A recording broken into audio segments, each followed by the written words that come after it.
aceitaram o convite para participar nesta rúbrica e que a tornaram bastante interessante de um ponto de vista sociológico e de análise sobre a Covid-19.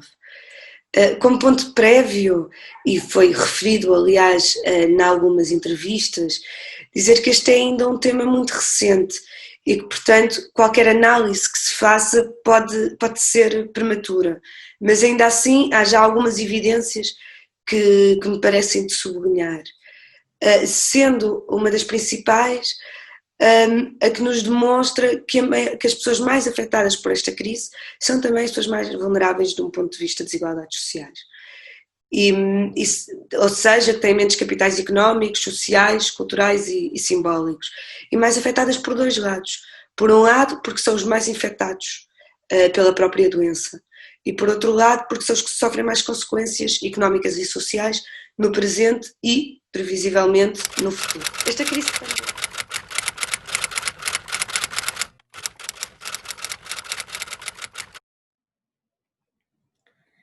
A pandemia Covid-19 causou uma crise singular com efeitos imediatos e inesperados devido ao período de isolamento e distância social.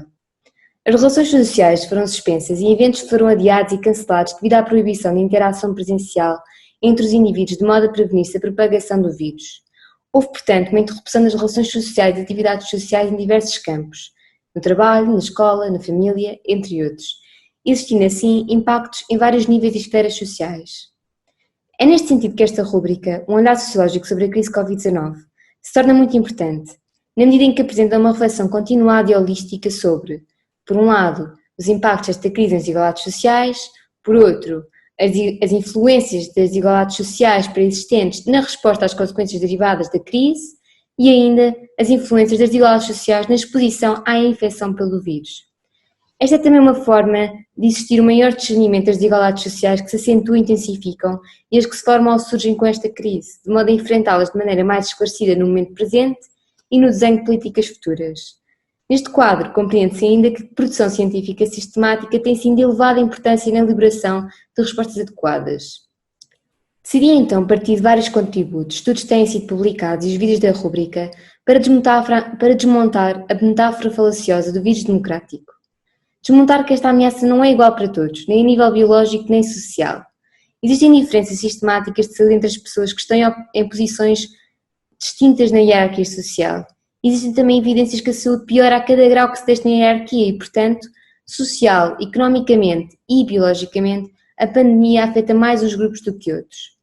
Primeiramente, realça as diferenças biológicas na vulnerabilidade ao vírus, sendo estas largamente conhecidas. As pessoas que correm maior risco de doença grave por Covid-19 são os idosos e pessoas com doenças crónicas, como por exemplo cardíacas e doenças pulmonares. Logo, apesar do vírus não ter nacionalidade, idade ou género, todos corrermos o risco de contrair a Covid-19, a verdade é que em termos de diagnóstico e resultado, isto é, de sobrevivência ou não, alguns indivíduos apresentam-se mais expostos do que outros, mais expostos a contrair sintomas também gravosos.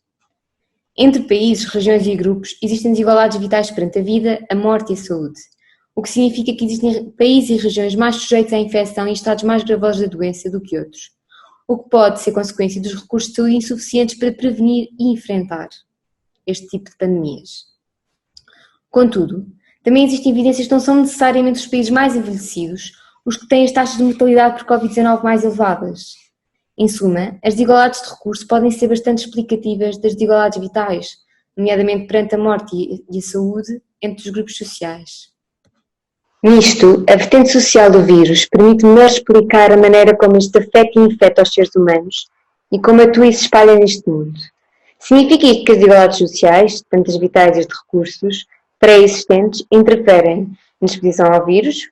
Há grupos que têm maior incapacidade de se proteger e há grupos que têm maior capacidade de se proteger, têm mais recursos, não é? As desigualdades sociais interferem também na forma como os indivíduos lidam com as consequências sociais imediatas da pandemia, o isolamento social e as medidas políticas associadas e, por sua vez, as desigualdades sociais pré-existentes interferem ainda nas consequências sociais desta pandemia nas próprias desigualdades sociais, podendo propiciar o seu exacerbamento ou o surgimento de novas. Isto é, colocando indivíduos em novas posições sociais com diferentes recursos para lidar com o panorama atual. Dados preliminares de um estudo da Escola Nacional de Saúde Pública da Universidade Nova de Lisboa parece indicar que a infecção por Covid-19 é marcadamente desigual, afetando de forma mais acentuada os concelhos e países que já têm um perfil socioeconómico mais precário e podendo mesmo exacerbar as vulnerabilidades socioeconómicas pré-existentes a nível individual. Em suma, o contexto onde vivemos é importante para explicar o nível de saúde individual. Assim, vale a pena salientar algumas condições socioeconómicas que podem tornar alguns indivíduos ou grupos sociais mais expostos à doença, sendo essas as seguintes: locais com maior densidade populacional, pela maior sobrelotação das habitações e dependência dos transportes públicos lotados, tornam mais difícil o distanciamento entre as pessoas, aumentando assim o risco de transmissão do vírus. Logo, mais incidência de casos acumulados nessas áreas. Também áreas industrializadas, um estudo revelou que as áreas com uma maior proporção de trabalhadores ao serviço das empresas da indústria são também os concelhos com o maior número de casos, nomeadamente devido a uma parte da indústria transformadora, ao contrário de muitos estabelecimentos do setor dos serviços, ter mantido em elaboração ao longo do período de confinamento, e destaca-se ainda as características de muitos destes espaços fabris, confinados, mal ventilados e com elevado potencial de contágio. Portanto, também se pode dizer que os trabalhadores dos setores primário e secundário estão mais expostos. Os indivíduos com rendimentos baixos estão também mais expostos, uma vez que o rendimento é a condição necessária e básica para o acesso a melhores condições de vida, como, por exemplo, melhores condições de habitabilidade e uma adequada rede de abastecimento de água, entre outros cuidados que são fundamentais para a higienização pessoal, importante na diminuição da exposição ao vírus. De acordo com os dados do Instituto de Habitação e Reabilitação Urbana, eram mais de 26 mil as famílias sem condições adequadas e que necessitavam de ser realojadas, logo sem condições adequadas para este período. Também se sabe que em Portugal há o problema da pobreza energética que advém da impreparação das habitações para as zonas de calor e frio e com o aumento das carências económicas e necessidade de ficar em casa tornam mais prementes. Retomando ainda os rendimentos baixos, e também para se compreender que as áreas com maiores desigualdades sociais estão mais expostas ao vírus, o estudo da Escola Nacional de Saúde Pública também revelou que os concelhos com menor taxa de desemprego, maior média de rendimento e menor desigualdade de rendimento são também os locais onde existe um menor número de casos acumulados. Pode-se ainda destacar os indivíduos com trabalhos que não podem ser realizados à distância, que normalmente são também trabalhadores de baixas remunerações e baixas qualificações, como trabalhadores manuais, dos transportes, construção civil, serviços pessoais, manutenção urbana, entre outros, muitos deles em situações de emprego precárias. As mulheres são também mais expostas a um maior risco de contágio devido a estarem, em maioria, em atividades económicas que as tornam mais expostas, como os serviços de saúde, lares, apoios domésticos, entre outros.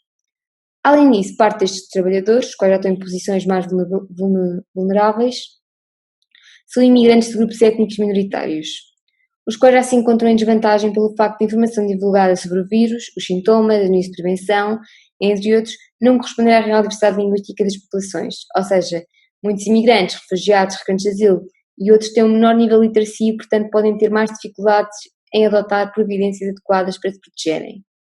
Ainda que as condições socioeconómicas que tornam alguns indivíduos mais expostos à doença não se esgotem nestas que foram enumeradas, sabe-se que desiguais condições de vida correspondem a desiguais riscos de infecção, sendo que condições de vida adversas são, desde sempre, associadas à prevalência de doenças infectocontagiosas. Logo, a ameaça não é igual para todos.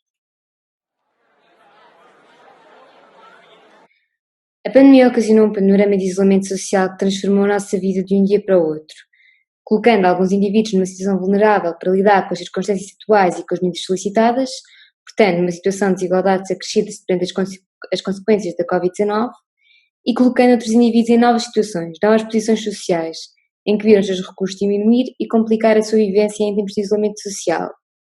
Alguns exemplos são os indivíduos que foram afetados pelo desemprego, o qual aumentou nos últimos meses.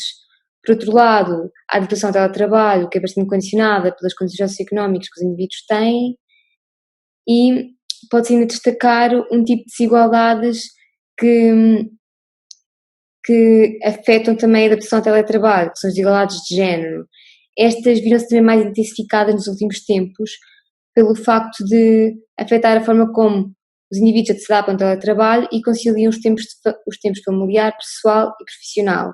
As mulheres tendem a ter mais dificuldades de conciliação do tempo de trabalho com o tempo familiar. Pode até dizer-se que se agudizam as desigualdades entre as mulheres, nomeadamente com crianças, e os seus colegas em relações heterossexuais com crianças também.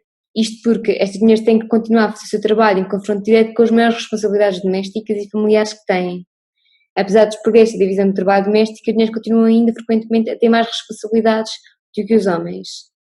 Existem, portanto, diversas consequências da paragem económica e do isolamento social que nos permitem inferir que os mais vulneráveis, tanto à infecção como às consequências sociais e económicas desta crise, são os que já se encontravam numa situação social inferior, tendo menos recursos e estando também mais expostos. Em resumo, desiguais condições de vida não só correspondem a desiguais riscos de infecção, como também correspondem a desiguais formas de lidar com as consequências desta pandemia. Assim, não havendo tempo para explicitar mulheres desiguais formas de lidar com as consequências da pandemia, além das que foram referidas, convido-vos a ver e a rever os vídeos de modo a conhecer um pouco melhor e mais pormenorizadamente as consequências e as desigualdades que se reforçam com esta pandemia. Resta agora refletirmos brevemente os principais desafios que se colocam na pós-pandemia e ainda durante a mesma.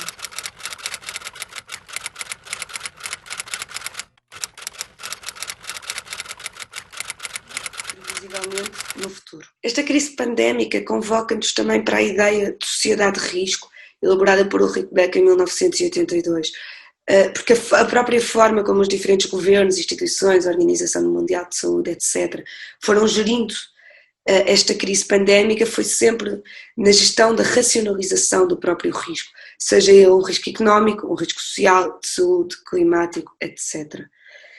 E, portanto, estes diferentes depoimentos ajudaram-nos a desafiar a investigação sociológica e também a imaginação sociológica. E eu gostaria de destacar 3 principais ideias de desafios para o futuro que me parecem particularmente estruturais. Em primeiro lugar, o aumento das desigualdades sociais. Em segundo, a expansão do teletrabalho. E, por fim, a questão da tecnovigilância.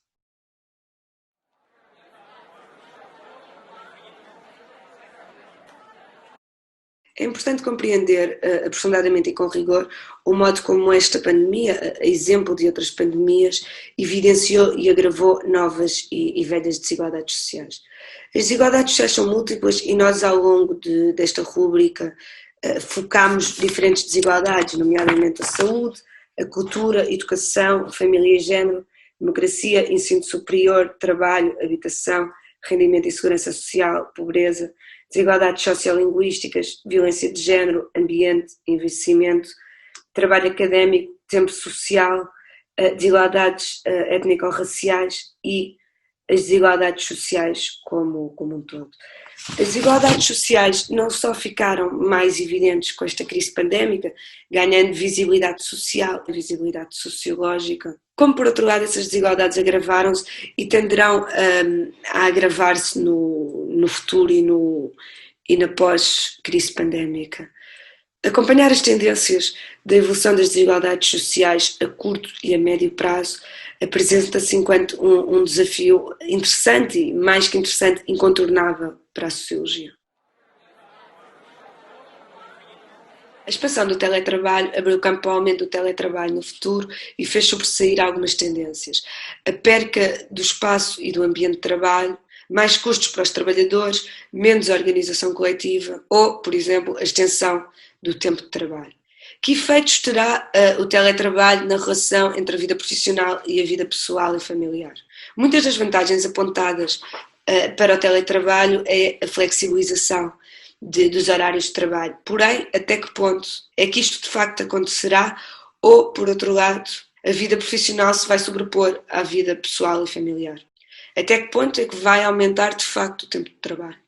Que consequências terá o aumento da impessoabilidade e a diminuição das relações de sociabilidade nos locais de trabalho? De que modo o teletrabalho favorece uma maior rotinização do trabalho e, em alguns casos, poderá ser conducente a processos de desprofissionalização?